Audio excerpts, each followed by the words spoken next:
یہ کہانی اس خاتون کی ہے جس کا تعلق سید خاندان سے تھا۔ یہ 1 روپے والی مائی کے نام سے کیوں مشہور ہوئی؟ یہ سید زادی ڈاکٹر تھی، اس کے پاس مال و زر کی کوئی کمی نہیں تھی، اس کے 4 نوکر تھے، لیکن آخری زندگی میں یہ کیوں پاگل ہو گئی؟ لوگ اس کو کیوں مجذوبہ کہتے تھے؟ یہ واہ کینٹ کے لوگوں سے 1 روپیہ کیوں مانگتی تھی؟ اگر کوئی اس کو 5 روپے دے دیتا تو یہ 4 روپے کیوں واپس کرتی تھی؟ انتہائی پڑھی لکھی یہ خاتون ڈاکٹر اس نہج پر کیسے پہنچی؟ وہ تمام تفصیلات آپ اس ویڈیو میں جان سکیں گے، اور اس مائی کو 1 روپے والی مائی کے نام سے کیوں پکارا جاتا تھا، اور اس کے کتبے پر بھی یہی لکھا ہے۔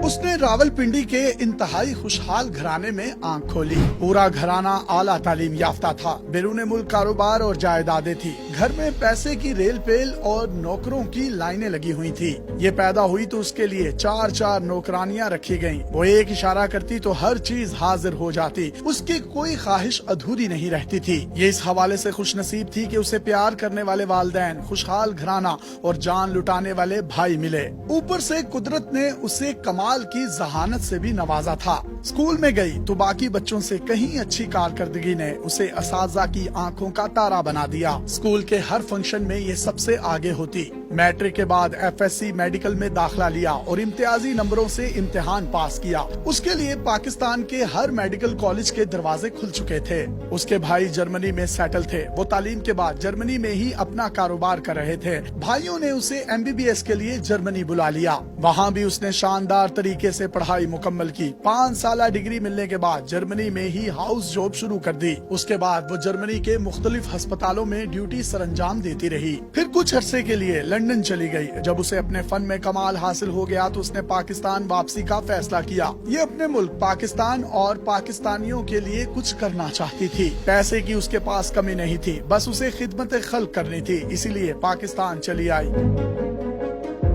یہاں اس نے نوکری شروع کر دی۔ یہی پاکستان میں اس کی ملاقات ایک ڈاکٹر سے ہوئی۔ دونوں جلد ہی محبت میں گرفتار ہو گئے۔ گھر والوں سے رشتے کی بات کی تو وہ بھی انکار نہ کر پائے۔ آخر کرتے بھی تو کیوں کرتے؟ آخر ڈاکٹر بیٹی کے لیے ڈاکٹر کا رشتہ آیا تھا، اس رشتے کو کون ٹھکراتا؟ جلد ہی دونوں ڈاکٹروں کی آپس میں شادی کر دی گئی۔ زندگی بڑی خوشگوار گزر رہی تھی، کوئی پریشانی نہیں تھی۔ دونوں میاں بیوی اچھا کماتے تھے، جبکہ خاندانی جائیداد کا تو کوئی حساب ہی نہیں تھا۔ والدین کے بعد بہن بھائیوں میں جائیداد تقسیم ہو گئی۔ بھائی اپنی جائیداد سے حصہ لے کر بیرون ملک سیٹل ہو گئے، لیکن یہ پاکستان میں ہی رہی، اپنی محبت اپنے شوہر کے پاس۔ کچھ ہی عرصے کے بعد شوہر نے مشورہ دیا کہ ہمیں اپنا ذاتی ہسپتال بنانا چاہیے۔ دونوں میاں بیوی ڈاکٹر ہیں، اسی لیے یہ ہسپتال خوب چلے گا۔ بیوی نے شوہر کا مشورہ مان لیا۔ یہ نیک نیتی کے ساتھ ہسپتال بنانا چاہتی تھی، لیکن شوہر کے دل میں کچھ اور ہی چل رہا تھا۔ اس نے بیوی پر اتنا پیار جتایا کہ وہ اپنا سب کچھ اس پر نچھاور کرنے کو تیار ہو گئی۔ ڈاکٹر شوہر نے اس کی ساری جائیداد اپنے نام پر کروا لی۔ جائیداد منتقل ہوتے ہی اس کے تیور بدلنے لگے، لڑائی جھگڑے معمول بن گئے، آخرکار دونوں میں علیحدگی ہو گئی۔ لوگ محبت میں سب کچھ لٹانے کی باتیں کرتے ہیں، لیکن اس خاتون نے حقیقت میں اپنا سب کچھ اپنے شوہر پر لٹا دیا تھا۔ لالچی شوہر نے جائیداد پہلے ہی اپنے نام کروا لی تھی، اب اس کو گھر سے بے دخل بھی کر دیا۔ جلد ہی شوہر نے دوسری شادی کی اور اپنی نئی بیوی کے ساتھ بیرون ملک شفٹ ہو گیا۔ بیرون ملک سے اس نے ایک ڈاک کے ذریعے اپنی پہلی بیوی کو طلاق دے دی۔ اس کے ساتھ ہی اس نے ایک خط بھی بھیجا۔ خط انتہائی چبھتے لفظوں سے بھرا ہوا تھا۔ یہ ایک ایسا خط تھا جس نے اس خاتون کے دل پر گہرے اثرات چھوڑے۔ شوہر نے لکھا تھا کہ میں نے تمہیں اس قدر کنگال کر دیا ہے کہ اب تمہیں کوئی 1 روپیہ بھی نہیں دے گا۔ یہ الفاظ پڑھتے ہی اس کے ہوش اڑنا شروع ہو گئے۔ چند ہی لمحوں میں بیرون ملک سے تعلیم یافتہ یہ ڈاکٹر خاتون اپنے ہوش مکمل طور پر گوا بیٹھی اور گلیوں میں نکل کھڑی ہوئی۔ اب یہ مکمل طور پر بے سہارا تھی، دماغی توازن کھو بیٹھی تھی۔